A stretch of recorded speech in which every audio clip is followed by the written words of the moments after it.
Hey there, and today what I'm going to do is go over the basic intro for still life and show you my setup and what I would do for you to make sure that you can get the best still life start that you can to make sure that drawing is actually easy for you. Alright, let's set it up. Alright, so here we have the basic still life. We're going to have something that is a box, something that is a cylinder, and something that's natural. So for this one, I have a little deck box. I have this compass, which I may or may not leave out some of the details in the middle because it's pretty complicated. And I don't want to spend all day doing all those straight lines. And then I have a piece of fruit. And these currently taste horrible, so the best thing to do with them is draw them. Next, I'm going to talk, why these are important. One is the box shape helps you work on those straight lines and really defining angles as your eye sort of looks at them. So what do you want to do when you're setting it up? Do you want to set it up perfectly like this? Like, not really, because that's not going to capture all the things that make boxes interesting and fun to look at.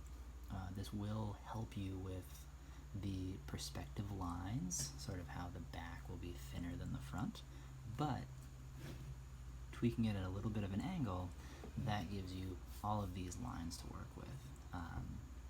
So when I'm drawing this, I'm going to leave out the text on there and things like that, and if this is a beginning drawing for you, I would highly recommend you do that as well, because right now what we want to work on is the generalized shading and the overall shape of the piece.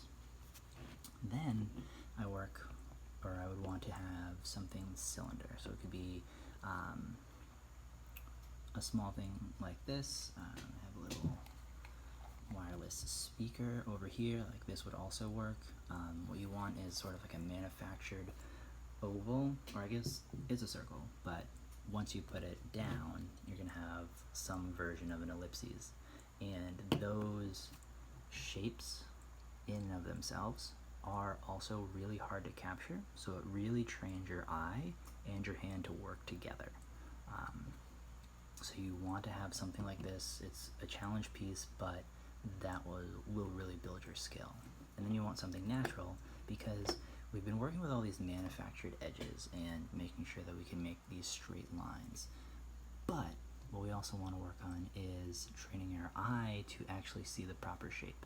With things like these, it's really easy to look at them and imagine what it should look like on your page, and it's easy to transfer in regards to that. But you really have to look at organic and natural objects, and you really have to follow the bumps and the dips and all of those extra shapes that go in there.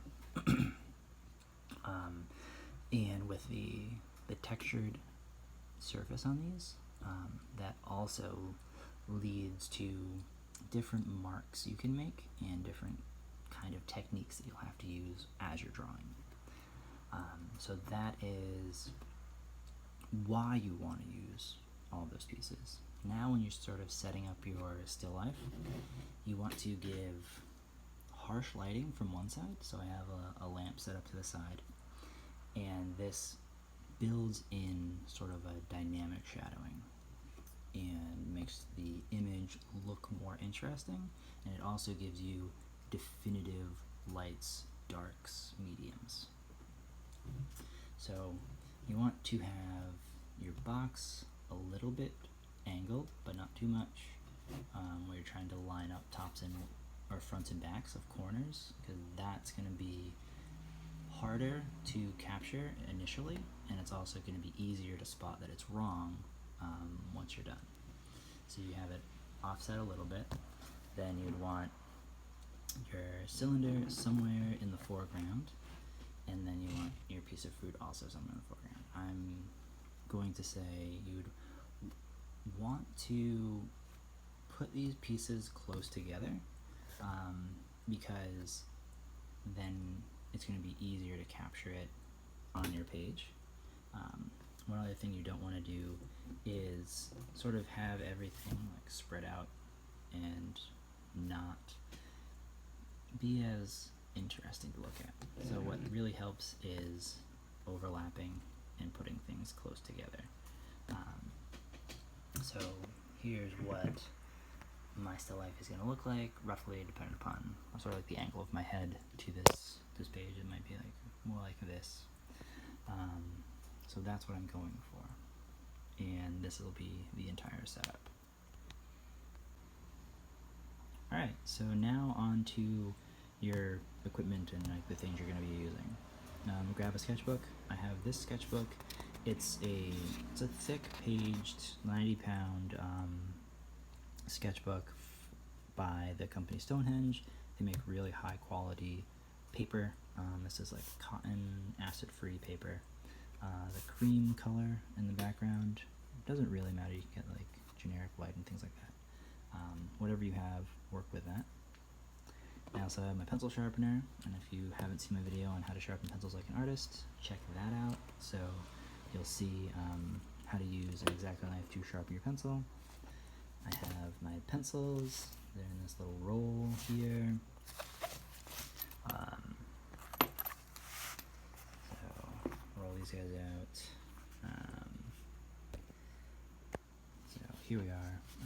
This is like a little glove, two-fingered glove, goes over the bottom two fingers. If I'm drawing over a lot of things and I don't want to smudge stuff, that's really good for that. Here's another pencil sharpener. I have an eraser. Once my pencils get really short, I can use this guy. But instead of talking about everything in here, what I'm going to talk about is the pencils I'm going to use today. I'm going to use a B. I'm going to use an H. And it's a lot harder with only one hand. There's a 3. Need a 2B. 2B is like one of my favorite pencils. So whenever I can use it, I use it. 3s and 4s, also pretty good. 6s, they're also great. So what do the B's mean? It means that they're softer. H's mean hard. So I'll do like the initial drawing in H, and that'll give me a light pencil mark to put down the base. Then I'll go in and do my mediums with B, and then I'll go in and do my darks with the 2B. As you can see, sorry about that. As you can see, the pencil tips have all been sharpened with an X-Acto, and they're a little bit longer than what you get out of a pencil sharpener. That's why I like to sharpen with X-Actos. The pencil tips, the lead, the exposed lead, you have more ability to manipulate that. So yeah, if you are just starting, you can grab a Ticonderoga pencil. You saw I had a Ticonderoga pencil in my bag too. That also works. Or if you're using a ballpoint pen, draw with that. I don't get many excuses to draw with these guys. So, because I have just like so many other things I'm doing. So I'm going to use my favorite pencils. Let's see. Can I show you guys? Yep, there we go. They're Tombow pencils. Why I like these so much is they have a seamless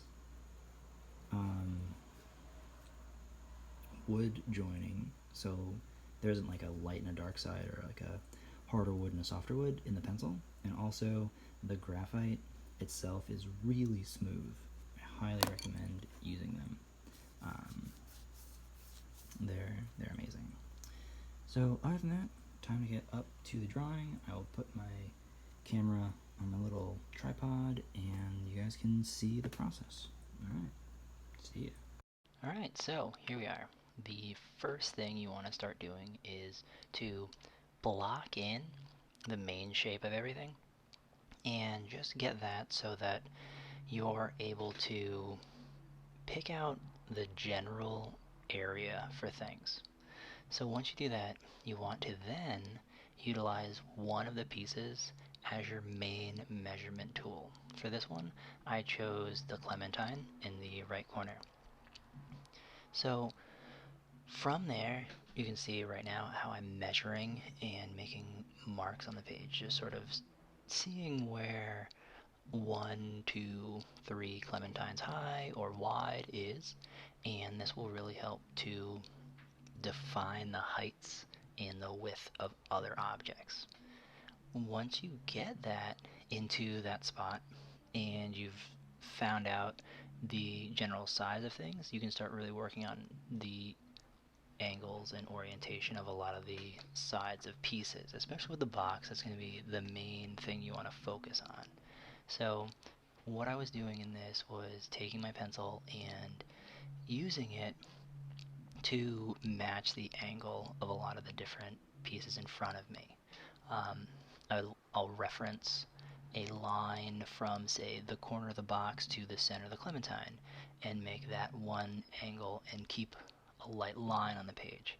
And then I'll take the corner of the box and I'll, say the right side corner of the box and measure an angle from that going down. And where those two lines intersect is where that left corner is going to be. So as we move on, building up in these small layers is what's really important. Um, Getting in different tones and different shadows with your pencil. In this area specifically, I'm going to give this dark background color or this shade to define the edge. And here, going in with that eraser to pull out the corners and the edges, especially of light objects, that's really what makes those areas pop and stand out. So these are the important little bits of here. You'll see that there's a bottom reflection coming off the table onto the clementine, so there's going to be an under reflection. You want to really gather the dark sides of things and put those in, along with maintaining the bright brights. The contrast is really what will make or break a piece. If everything's the same color, it sort of falls into itself. So one of the other things I was doing is, as I was drawing, I was sort of matching the texture of the object. So on the box, I was drawing these longer smooth lines. And on the clementine, I'm working in these little circles and rounded shapes to make it so that that will portray itself in the piece.